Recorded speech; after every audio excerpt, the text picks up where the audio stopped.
Hugo Ekitike, nouveau joueur de Liverpool. Félicitations. Ce qui est sûr, Hugo Ekitike, c'est un joueur talentueux. Son passage au PSG n'a pas été facile, mais n'oubliez pas, il était dans un contexte où, déjà d'entrée de jeu, tu as un petit Mbappé qui est là. Et même en termes d'avancement, il y avait déjà d'autres personnes avant. Je ne sais plus trop à quoi ressemblait l'équipe à cette époque. Et on ne lui faisait pas absolument confiance. Il est quitté, il est parti à Francfort, si je ne me trompe pas. Il a réussi à faire ses classes et le voilà aujourd'hui qui signe à Liverpool. Mais pourquoi je fais cette vidéo d'Ekitike? Je fais cette vidéo pour aller dans le sens d'une dernière vidéo que j'ai déjà faite où je parlais de lui et de, comment il s'appelle, Yohan Bissek. Et je pose cette question. Est-ce que le fait que Hugo Ekitike signe aujourd'hui à Liverpool change un petit peu la donne par rapport à son avenir en équipe de France? On va essayer de répondre à cette question dans cette vidéo. Donc, si ce n'est pas déjà fait, je te recommande de t'abonner, d'activer la cloche de notification, de partager massivement cette vidéo afin qu'elle arrive aux oreilles de Hugo Ekitike lui-même, pour qu'il sache que, même s'il ouvre sa bouche, il dit que non, que oh, lui n'est pas Camerounais, tous ces trucs-là. On continue de l'observer parce que nous, les Camerounais, on est toujours avec nos frères. Même quand nos frères sont, ils sont dans le doute, ils sont dans les situations, on va toujours les supporter. Tant aussi longtemps qu'il y a une chance qu'on puisse combiner à ça. Donc, let's go. Tu veux générer plus de revenus et avoir un impact?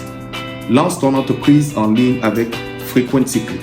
Dans un monde en évolution, exploite Internet, les réseaux sociaux et l'intelligence artificielle. Découvre notre chaîne YouTube pour t'aider à passer à l'action. Lien en description. On a eu plusieurs rumeurs qui nous ont signifié avant ce transfert à Liverpool que voilà, Hugo Ekitike serait même en train de considérer potentiellement le Cameroun par rapport justement à sa carrière internationale. Une rumeur qui a très vite été démentie par lui-même puisqu'il a fait une sortie, je ne sais plus trop si c'était par écrit ou par whatever. Il a fait une sortie dans laquelle il a dit que tout ça c'est faux, qu'il ne s'est jamais exprimé en ces termes, qu'il n'a jamais rien dit de tout ça. Et si je ne me trompe pas, il a même encore réaffirmé son intérêt pour l'équipe de France. C'est bien. Mais comme je l'ai déjà dit, si on regarde la hiérarchie des attaquants en équipe de France, avant qu'il ne signe à Liverpool, Hugo Ekitike n'est pas dans le top 3 des attaquants que Deschamps envisage de prendre. Les faits sont là, ils sont clairs. Il a pu appeler Hugo Ekitike à de nombreuses reprises seulement depuis qu'il est à Francfort. Ça ne s'est pas fait. Et dans son organigramme, aujourd'hui, je parle vraiment d'avançant. On va voir Mbappé. On va voir, aujourd'hui même, on peut dire Ousmane Dembélé. Hein? On va parler de Kolo Muani. On va d'abord parler de ces trois-là. Et après ces trois-là, il y a encore d'autres qui semblent partir avec un certain avantage comparé à Hugo Ekitike. Et pour moi, rendu là, ça doit être plus une affaire de choix du sélectionneur. Et je veux parler ici de quelqu'un comme Jean-Philippe Mateta. Ok, j'en oublie même d'autres là tout de suite. Mais je veux dire que quand on observe la façon dont Deschamps et son staff gèrent cette équipe nationale de France, Hugo Ekitike n'est pas n'est pas dans les priorités absolues. Est-ce que quand Deschamps va partir, ça va changer? C'est possible. Tout est possible. Mais en attendant, quel âge a Hugo Ekitike? Si je ne me trompe pas, d'ici l'année prochaine, il va avoir 25 ans, s'il ne les a même pas déjà.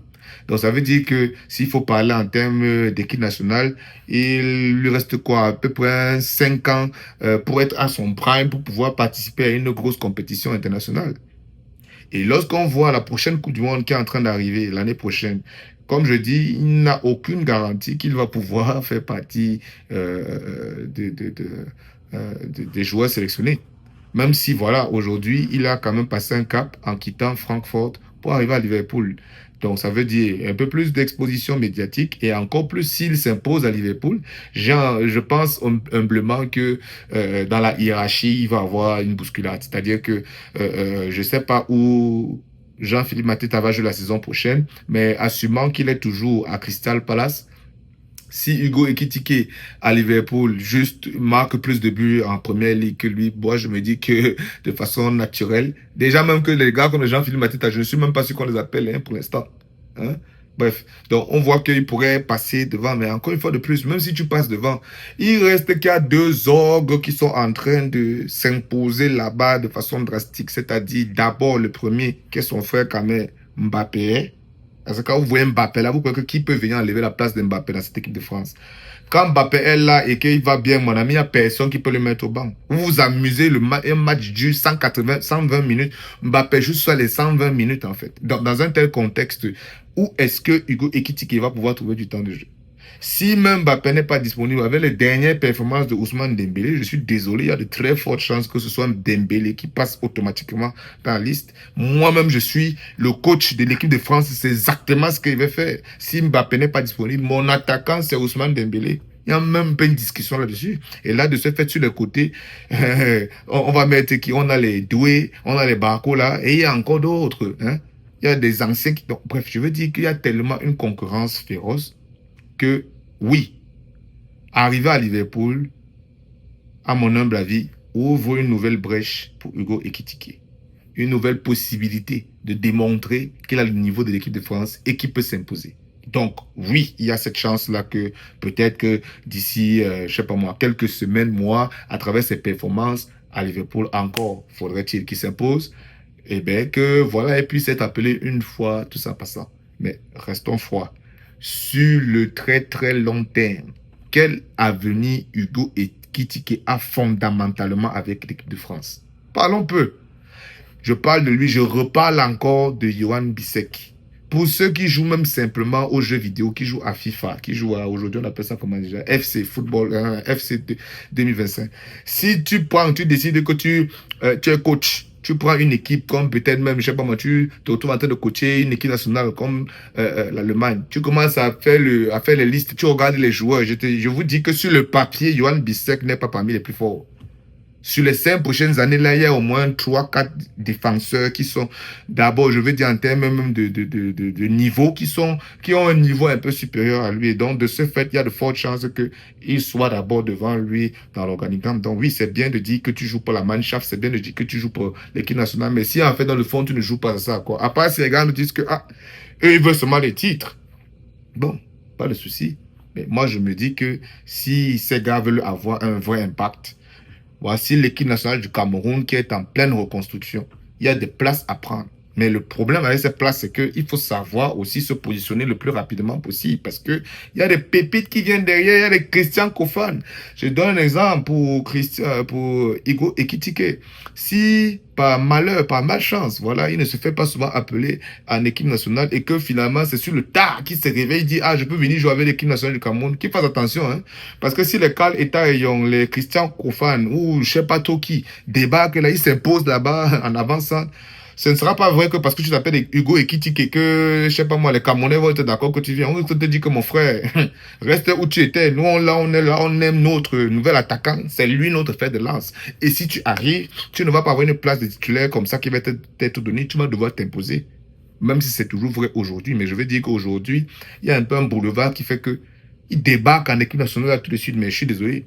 Même Aboubakar, lui-même, il saura qu'il va d'abord s'asseoir, il va venir jouer un peu les 15 dernières minutes parce que Ekitike en a du volume. J'ai fait la vidéo, on a même parlé, quelqu'un a mis dans les commentaires, parlait de Lucien Agoumé, si je ne me trompe pas. Hein. Ils sont nombreux comme ça, plusieurs petites pépites camerounaises, ou du moins franco-camerounaises, ou camerouno, autre chose, qui ont un petit truc intéressant, mais qui ne semble pas être suffisant nécessairement pour intégrer l'équipe nationale de la France. Pas parce que leur talent n'est pas bon, mais parce que la concurrence est féroce. Des comme eux là, il y en a plein. Donc, vous faites quoi? C'est vrai que quand on présente les choses comme ça, on peut avoir l'impression que qu'on voudrait que l'équipe nationale du Cameroun puisse récupérer les joueurs qui ne peuvent pas s'imposer dans les autres équipes. Mais non, il n'en est pas, il n'en est rien. Aujourd'hui, dans le monde dans lequel on est, je suis désolé, chaque pays doit regarder les pépites partout où elles se trouvent. Et s'il y a une pépite qui pourrait venir donner un plus à l'équipe, je suis désolé, il n'y a pas un pays sur la terre qui ne va pas tout faire pour aller le chercher. Et les premiers à faire ça, ce sont les équipes européennes. La preuve, on peut prendre les 5 plus grosses nations européennes. Actuellement, on regarde l'effectif. Il y a au moins 2 Africains à chaque fois. De dire, il y en a au moins toujours 2. Donc, ce que ça veut dire, c'est quoi? Ça veut dire que oh, on peut tout dire sur les Africains, on peut tout faire ce qu'on est en train de dire, mais quand il faut aller chercher des talents pour venir les faire jouer, on les prend, on les met sur le terrain. On n'en a rien à foutre de ce que vous dites. Donc, si nous, Africains, on ne peut pas se mettre dans cette bataille-là pour aller chercher les pépites, je suis désolé. Les affaires qu'on dit que, oh non, on veut gagner le mondial, on veut faire des trucs là, il faut un peu qu'on se calme. Mais si on dit qu'on veut aller gagner ces choses, je suis désolé, en même temps qu'il faut structurer la formation depuis le bas âge et aller former nos pépites qui vont aller chercher ces compétitions, je suis désolé, il faut regarder les enfants de la nation partout où ils se trouvent. Il y a un petit qui est au Japon, il fait comme si peut-être que c'est le prochain Messi, je suis désolé, on parle chercher, c'est comme ça. C'est mon avis. Et n'essayez même pas de vouloir me changer d'opinion parce que sur les gens qu'on le dit comme ça, on est les têtus naturels. Donc tu peux bavarder pendant longtemps, on reste sur notre position. Donc voilà. Hugo Ekitike. Je comprends très bien que voilà, avec cette nouvelle expérience à Liverpool qui va commencer, voilà, l'espoir de pouvoir intégrer l'équipe nationale, enfin l'équipe de France, revient un peu au galop et c'est compréhensible. Mais moi je dis ceci.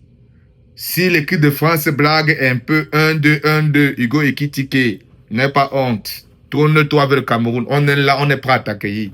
Mais il faut que tu te rappelles aussi que, comme dans le foot, les choses passent vite. Si tu perds le temps, un petit vient derrière là, il prend la place, ce ne sera plus vrai. Ce sera plus vrai.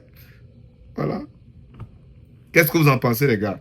Dites-moi, est-ce que vous visualisez un autre binational, un autre footballeur camerounais, voilà, qui a une autre nationalité et qui se retrouve dans une posture où, voilà, il peut être impactant pour l'équipe nationale du Cameroun,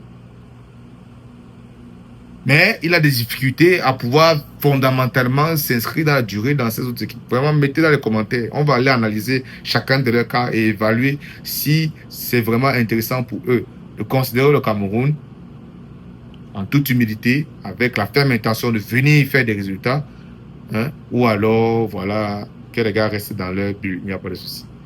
Moi, je pense que Hugo Ekitike demeure quelqu'un dont le Cameroun peut avoir besoin. Et s'il faut le convaincre de se réveiller pour voir la réalité en face, eh bien, nous, on est là, on va l'aider. Et si ce n'est pas déjà fait, je te recommande de suivre cette vidéo.